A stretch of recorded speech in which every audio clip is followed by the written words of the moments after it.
മുട്ടുവേദനയും ഉപ്പൂറ്റി വേദനയും പറവറക്കും ഈ വെള്ളത്തിൽ കിടക്കുന്ന കുറച്ച് കടല മാത്രം മതി. ഉപ്പൂറ്റി വേദന, മുട്ടുവേദന, നടുവേദന എന്ന് തുടങ്ങി ജോയിൻറ്റ് വേദനകൾ ഇല്ലാത്തതായിട്ട് ചുരുക്കം ചില ആൾക്കാർ മാത്രമേ ഉള്ളൂ കേട്ടോ. കാര്യം എന്ന് പറഞ്ഞാൽ മെയിൻ പ്രശ്നം ഈ എക്സസൈസ് ഇല്ലായ്മ, ഈ അമിതമായ ഫുഡ് കഴിപ്പ്, പറഞ്ഞാൽ ഫാസ്റ്റ് ഫുഡൊക്കെ കഴിക്കുന്നതുകൊണ്ടൊക്കെ ഈ പറഞ്ഞ ജോയിൻറ്റ് വേദനകൾ വരാൻ സാധ്യതയുണ്ട്. അതല്ലാതെ വേറെ രോഗമായിട്ടും വരാറുണ്ട്. അപ്പോൾ നമുക്ക് സിമ്പിളായിട്ട് വീട്ടിൽ തന്നെ നമുക്ക് ചെയ്ത് തീർക്കാൻ പറ്റുന്ന രീതിയിലുള്ള ഒരു ഔഷധം നമുക്കിന്ന് ഉണ്ടാക്കിയെടുക്കാം. മുട്ടുവേദന, ഉപ്പൂറ്റി വേദന, ജോയിനുള്ള എല്ലാ പല തരത്തിലുള്ള വേദനകളും നമുക്ക് ഇല്ലാതാക്കാം. അപ്പോൾ അതിന് ആദ്യം വേണ്ടുന്ന ഐറ്റം എന്താണെന്ന് വെച്ചാൽ കടലയാണ് കേട്ടോ. നമ്മുടെ ഈ പറഞ്ഞ കറുത്ത കടല, വെള്ളക്കടലല്ല, കറുത്ത കടല നമുക്ക് ഒരു പിടി വേണം. പിന്നെ വേണ്ടുന്നത് മഞ്ഞൾപ്പൊടിയാണ്. അടുത്ത ഒരു മെയിൻ ഐറ്റം എന്ന് പറയുന്നത് കടുകാണ് കേട്ടോ. കടുക് ഇമ്പോർട്ടൻ്റ് കാര്യമാണ്. പിന്നെ വേണ്ടുന്നത് നല്ലെണ്ണയാണ് കേട്ടോ. നല്ലെണ്ണയോ അല്ലെങ്കിൽ വിളക്ക് കത്തിക്കുന്ന എണ്ണയോ നമുക്ക് അത്യാവശ്യമായിട്ട് വേണം. അപ്പോൾ ആദ്യം ചെയ്യേണ്ടത് എന്താണെന്ന് വെച്ചാൽ, നമുക്കിപ്പം രാത്രിയിലാണ് യൂസ് ചെയ്യുന്നതെങ്കിൽ ഈ പറഞ്ഞ പോലെ കടല നമുക്ക് ഒരു പിടിയെടുത്ത് ദാണ്ടെ ഇതുപോലെ വെള്ളത്തിലിട്ട് കുതിരാൻ വെക്കണം. രാവിലെ ചെയ്യുന്നതെങ്കിൽ രാത്രി മുഴുവൻ വെള്ളത്തിലിട്ടേക്കണം. അതല്ല രാത്രിയിലാണ് ചെയ്യുന്നതെങ്കിൽ പകൽ രാവിലെ ഇത് വെള്ളത്തിലിട്ട് വെച്ചിരിക്കണം.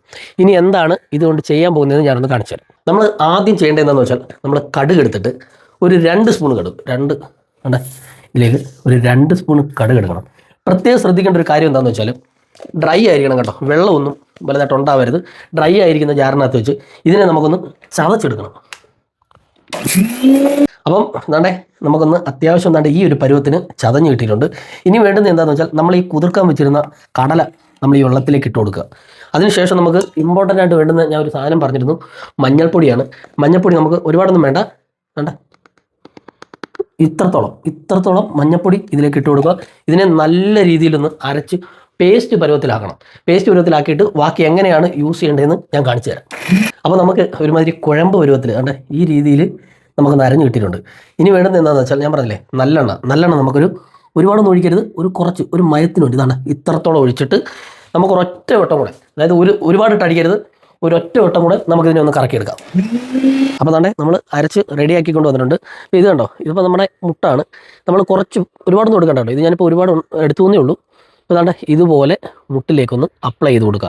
നമുക്ക് മുട്ട് മാത്രമല്ല കേട്ടോ, ഈ പറയുന്ന പോലെ ഉപ്പൂറ്റിക്കാണെങ്കിലും നടുവിനാണെങ്കിലും നമുക്കിത് അപ്ലൈ ചെയ്യാൻ പറ്റും. ഇതുപോലെ ഒന്ന് ഒപ്പി കൊടുക്കുക. ഇത് നമ്മുടെ മുട്ടിൽ ഇതുപോലെ വെച്ചിട്ട് നമ്മൾ കിടക്കുകയാണെങ്കിൽ ഇതിങ്ങനെ തന്നെ വെച്ചിരുന്നാൽ മതി. അതല്ല നമുക്ക് എവിടെ പിന്നെ അല്ലാതെ എഴുന്നേറ്റ് ഇരിക്കുകയൊക്കെ ചെയ്യണമെങ്കിൽ ഇതൊരു ചെറിയ തുണി വെച്ച് വലിയ ടൈറ്റ് ആവാത്ത രീതിയിൽ, എന്ന് വെച്ചാൽ മുറുക്കരുത്, ഒരു കാരണവശാലും മുറുക്കാത്ത രീതിയിൽ ഇത് പതിയെ കെട്ടിവെക്കുക.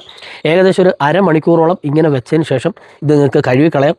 ഉറപ്പായിട്ടും നിങ്ങൾക്ക് ഇത് നല്ല മുട്ടുവേദനയ്ക്കായാലും ഉപ്പൂറ്റി വേദനയ്ക്കായാലും നല്ല റിലീഫ് ഉണ്ടാവും.